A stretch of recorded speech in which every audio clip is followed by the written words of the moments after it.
Why is your maid service revenue still stuck at $10,000 a month? Well, I'm going to tell you. As a coach, I see it all the time. Maid service owners who are stuck at that endless cycle of $10,000 a month in revenue. And many owners are stuck here and they just can't break through.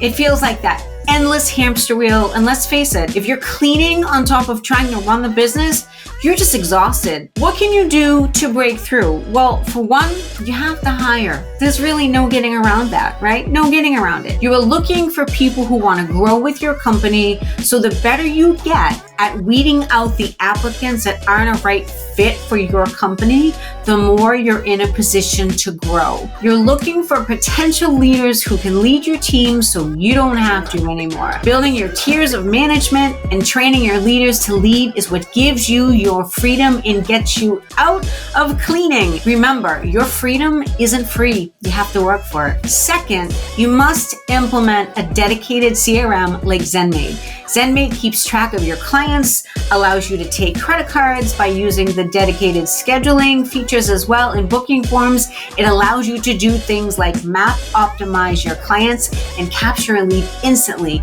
And that means increasing profits. And number 3, nail your target market. You cannot be everything to everyone. Choose 2 submarkets like residential reoccurring or post-construction cleans that you can excel at and become the specialist. Advertise this in your marketing. Become that professional that when people think of reoccurring residential, they think of your company. Knowing who your ideal client is and implementing technology, hiring the right team will save you hundreds of hours, which will allow you to dedicate your time to sales and making more money, thus breaking through that $10,000 ceiling. For more tips on how to build your cleaning company, keep watching me on the ZenMaid channel.